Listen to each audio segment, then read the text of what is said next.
y tenemos que hablar sobre la situación que está viviendo la provincia de Rosario en cuanto a lo que está sucediendo en el tema de inseguridad y bandas narcos que azotaron la provincia en estos últimos meses. Para hacer un análisis con respecto a ese tema la tenemos en línea a la abogada Cintia Castro, que nos va a hablar sobre las medidas que está tomando la ministra de Seguridad, Patricia Bullrich, de presentar una ley antimafias como la de Bukele. ¿Cómo estás, Cintia? Buenas tardes. ¿Qué tal? Buenas tardes. ¿Cómo estás? Bueno, queremos que nos hagas este análisis de lo que está pasando en la provincia de Rosario y bueno, las medidas que está tomando la ministra de Seguridad, Patricia Bullrich. Bueno, en principio la ministra lo que intenta hacer es identificar ejemplos en el mundo para poder combatir el narcotráfico y el crimen organizado. Trata de imitar no solamente a Bukele, sino también Italia, que ha implementado una especie de mano dura.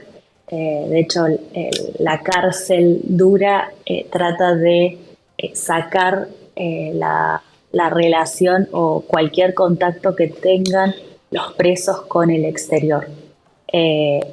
Lo interesante y llamativo también es que en Italia se castiga el vínculo más allá de la conducta. Nosotros en Argentina perseguimos la conducta a través de las figuras penales que ya están tipificadas en el Código Penal. La ministra trata de imponer una ley cuando en realidad lo que debería hacer es una modificación del código para que puedan incorporarse estas figuras penales.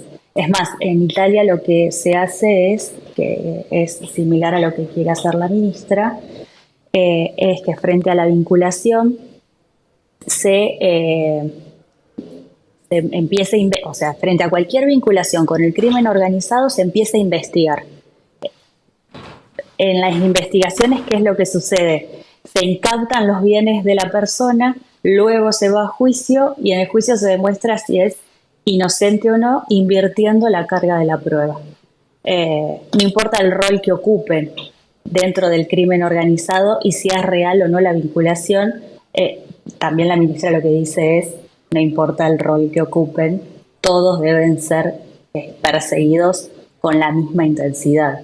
Si es un capo de la mafia, por ejemplo, del narcotráfico, o ha sido una persona que es intermediaria por el solo hecho de participar, deberían ser condenados como si fueran lo mismo. Cintia, recién mencionaste que hay modificaciones que se tienen que hacer con respecto al código. ¿Cuáles son esos puntos en los que hay que trabajar en profundidad? Bueno, la ministra no habla de una modificación del código. ¿Y cuáles creemos que serían esos puntos importantes? Justamente que el rol que ocupen las personas, más allá de la conducta que tengan o la participación que tengan, porque nosotros en el Código Penal tenemos la figura de asociación ilícita y acá dicen que no, cualquier vinculación que se tenga con el narcotráfico o el crimen organizado debe ser penado de la misma forma. Entonces no estaríamos hablando de la figura de asociación ilícita, sino de una figura distinta, una figura nueva. Pero nosotros tenemos herramientas en Argentina, por ejemplo, que deberían utilizarse. Y también tenemos dos institutos dentro de la Procuración Nacional, que es la Procuración en contra de la narcocriminalidad y la PROCELAC, que es la procuración que persigue el lavado de activos, que es lo que sucede, que es justamente otro crimen, que es lo que se hace es ingresar dentro del sistema económico-financiero dinero obtenido de manera ilícita, el crimen organizado y el narcotráfico.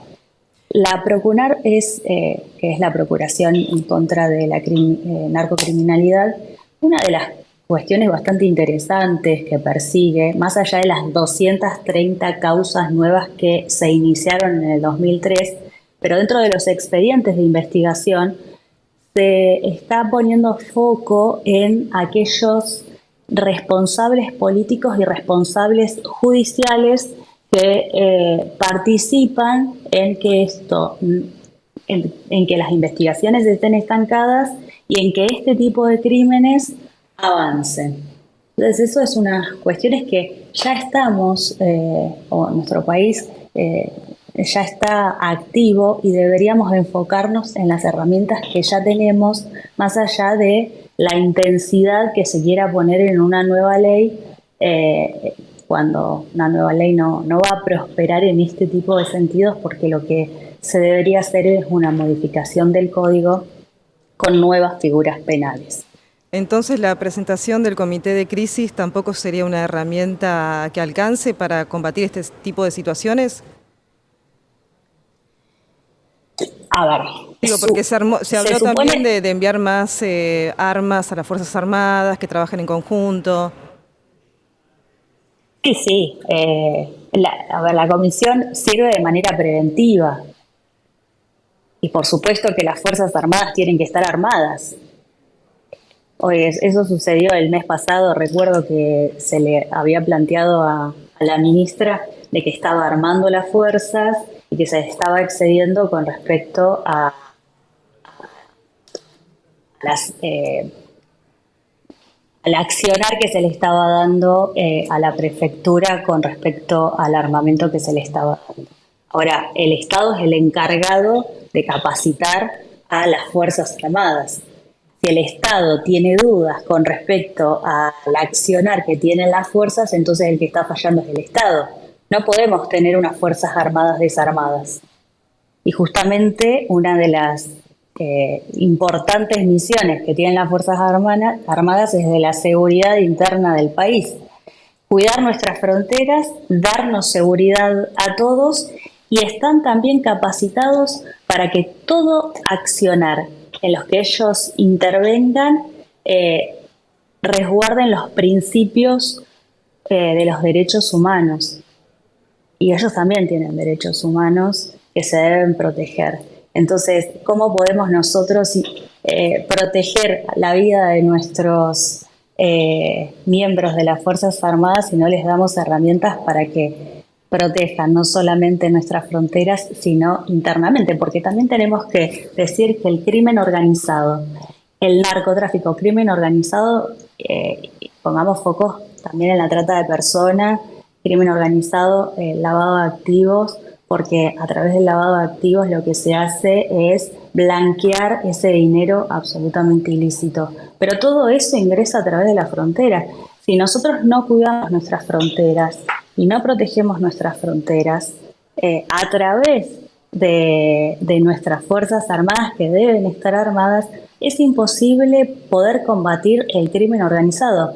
Y también va a ser imposible combatir el crimen organizado y el narcotráfico si existe connivencia del Poder Judicial, que es quien debe investigar, perseguir y condenar a estos criminales. Cintia, ¿cuándo crees que fue el punto donde Rosario se volvió incontrolable en materia de narcoterrorismo? ¿Qué crees? ¿Cuál fue el motivo que llevó a esa, no que esa situación se agrave cada vez más? No es de ahora.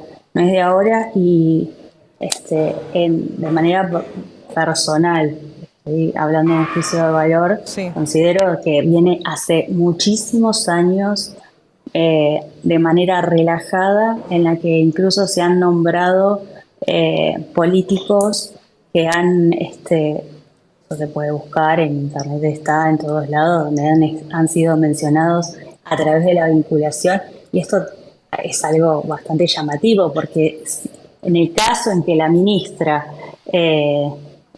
tenga éxito con lo que está haciendo, muchos políticos que ya han sido mencionados hace más de 10 años, con esa vinculación sencilla con el crimen organizado, deberían estar siendo investigados, con sus bienes incautados. Y hay otro proyecto que el Congreso, antes de que me olvide, un proyecto que en el Congreso no prosperó, que es el del bien restituido, en el que los bienes que se recuperen del crimen organizado iba a estar destinados a ayudas sociales.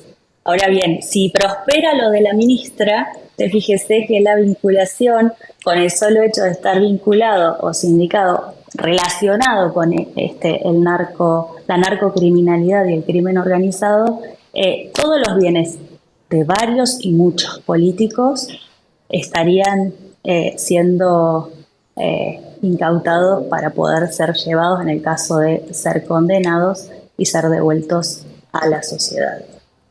Hace instantes en declaraciones la ministra de Seguridad Patricia Bullrich dijo hay que dominar el territorio en conferencia de prensa al presentar, ¿no?, este comité de crisis y el envío de ayuda para las Fuerzas Armadas. ¿Crees que esto es posible?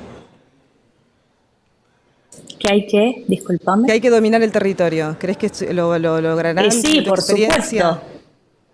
Por supuesto que hay que dominar el territorio. Para dominar el territorio no pueden existir, en principio, policías que estén a sueldo, pagados para no perseguir y hacer la vista gorda a estas personas, porque otra cuestión que tenemos que tener presente es que se sabe quiénes son los delincuentes y los miembros del crimen organizado. No es que es desconocido para la policía o para la fiscalía, son conocidos. Se puede identificar quiénes son, cuáles son las personas. Un miembro del Poder Judicial de Rosario mencionó hoy a la mañana que existen policías que están a sueldo por este tipo de organizaciones y que son los que llevan y traen información desde la cárcel, desde estos capos de la mafia que siguen manejando a través de las cárceles toda esa red de criminalidad.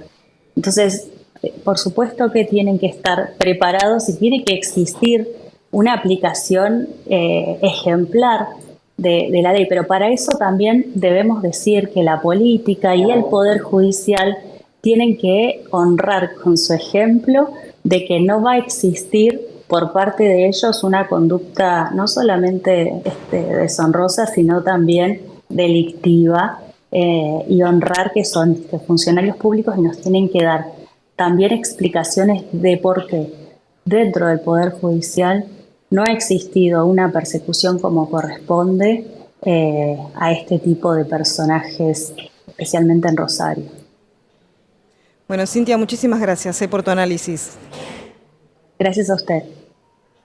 Bueno, ahí estábamos hablando con Cintia Castro, abogada.